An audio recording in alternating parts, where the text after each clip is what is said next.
आप बोलिए अबे, सीरियस फ्रॉड एजेंसी। बोलिए। अभी बहुत सारी चीजें हम लोग चर्चा पे कर रहे थे और आपके द्वारा ये कहा जा रहा था कि सहारा आपकी आवाज नहीं आ रही है। बहुत गंभीर परिस्थितियों में फंस जाए। सहारा गंभीर परिस्थितियों में नहीं फंसेगी। जो ग्राउंड लेवल पे कार्यकर्ता है, ग्राउंड लेवल पे कार्यकर्ता है, हम इस सच को जितनी जल्दी स्वीकार कर लें।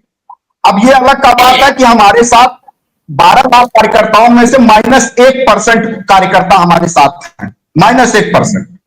हम 10% 5% की बात नहीं कर रहे कि 90% कार्यकर्ता को अगर जा रहा है सम्मान, तो वो सम्मान आखिर वहां करके वो कहेंगे क्या? क्या कहेंगे? ये बहुत विचारणीय प्रश्न है। क्या वो कहेंगे कि हमने इस कागज को अपने जमाकर्ताओं से बिना पूछे कन्वर्जन कर दिया, उनको पेपर दे दिया, या सहारा ने हमको कहा हमने कन्वर्जन दे दिया? आप देखिए, अपराध की श्रेणियों में अगर किसी ने 302 का अपराध कर दिया और वो सह-अभियुक्त हो तो दोषी वो भी माना जाता है।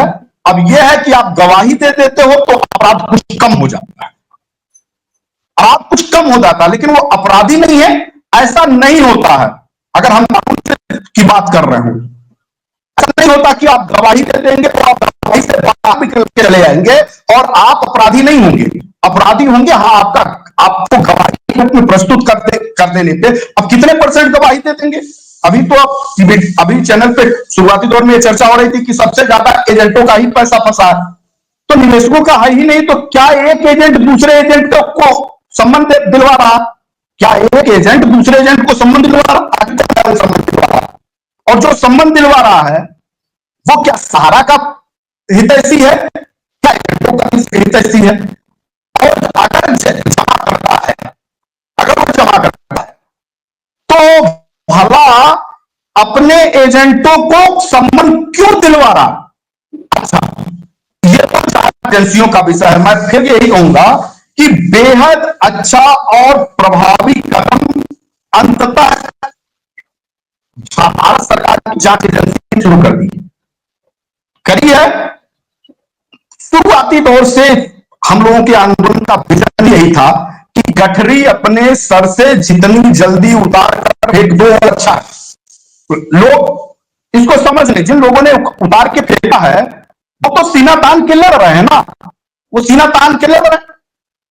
इसके बाद सरकार की जो एजेंसी है, सीरियस फ्रॉड एजेंसी, आप नहीं पहुंचे तो आपको टांग के पुलिस आपके लेके जाएगी ना, छोड़ेगी ना आपको तो जाना पड़ेगा, वाया टांग के ले जाएगी पुलिस। 1 दिन नहीं, 2 दिन नहीं, 5 दिन नहीं, कितने ना तो संबंध है, नोटिस तो है नहीं। नोटिस और संबंध में बहुत अंतर होता है। अगर ये संबंध है और आप याद रखें कि सहारा बुरी फंसी, सहारा बुरी होगा कहां फंसी? इनके आकाश सुब्रत राय कभी जुड़ा हुआ करते थे, इलाहाबाद हाईकोर्ट में लिख करके दे दिए हैं कि हमको इन एजेंटों से कोई लेना देना नहीं है, कोई लेना देना नहीं है। और इसका है, आज का थोड़ी है। जो हमारे साथी बहुत सारे लोग हैं जो लड़ाई कर भी रहे हैं आंदोलन के दौरान, वो अपना समय याद कर ले। अगर उसके बाद पैसा लोगों ने उठाया या जानकारी होने के बाद, तो क्या वो दोषी नहीं है? और अगर वो दोषी नहीं है तो बराबर हिस्सेदार नहीं है? तो यही तो जनता कर रही थी आंदोलन, यही तो आपको जागृत कर रही थी आंदोलन, और यही सरकार तक पहुंचा रही थी आंदोलन। और सरकार लोग करें एक्शन ले रही, एक्शन कौन ले रहा है? तो शुक्ला ले रहा है कि नेटवर्क चैनल ले रहा? कौन ले रहा? एक्शन ले रही है भारत की सरकार। जांच agency, serious fraud agency, ED, CBI कौन है जो लगातार छापेमारी मार रही है? क्योंकि ये जांच में सहयोग नहीं कर रहे हैं। ये जितने कागजात हैं ये सरकारी तंत्र को प्रोवाइड नहीं करा रहे हैं। तब सरकार ने गंभीरता पूर्वक निर्णय लिया कि इनकी मूल कड़ी को पकड़ो, इनकी मूल कड़ी को पकड़ोगे तो इनको उगलवाओगे तो वहां तक उगल जाएगी, यानी एकदम ग्राउंड लेवल पे। अच्छा, इनको पकड़ना आसान है, ओपी श्रीवास्तव और स्वप्ना राय की अपेक्षा इनको तो गली मोहल्ले में कहीं पकड़ लोगे। लेकिन स्वप्ना राय, ओपी श्रीवास्तव, इनसे जुड़े तमाम डायरेक्टर आने ही वाले नहीं है। तो आसान कड़ी को पकड़ने की पूरी तैयारी कर ली है सरकार ने। अब ग्राउंड लेवल पे जाएगी, और ग्राउंड लेवल पे ये नहीं जाएंगे कि हवलदार पकड़ के उठा ले जाएगा। प्रशासन की तो बात ही छोड़ दीजिए, हवलदार उठा ले जाएगा इनके घर के लोगों से। और इसके बाद भी सुप्रीम कोर्ट सरकार के पास एक बहुत पहले ही उस संसद सदन में ये एक्ट पारित कर दिया गया था, बक्स एक्ट कानून।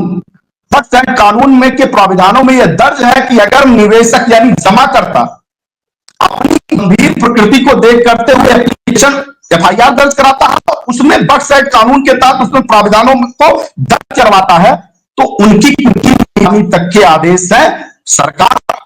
क्योंकि सरकार ने कानून लाया है तो उसका पूरा प्रयोग सरकार करेगी। अब उसके दायरे में जो भी फंसेगा, मैं कह रहा हूं कि अपराध करने वाले, जैसे अपराध करने वालों का साथ देना भी बहुत बड़ा अपराध है, और अपराध कम नहीं होते। अपराध की प्रकृति कुछ हद तक हल्की जाती है। तो मैंने शुरुआती में भी कहा था और आज भी यही कह रहा हूं कि गठनी जितनी जल्दी उतार के फेंक नहीं पाए ये लोग, आने वाले निकट वक्त मैं कह रहा हूं कि 5%, 2%, 4% जो लड़ रहा है, क्योंकि मैं फिर कहता हूं कि अपने घर में आईएएस बनाइए, डॉक्टर बनाइए, इंजीनियर बनाइए, लेकिन एक नेता जरूर बनाइए।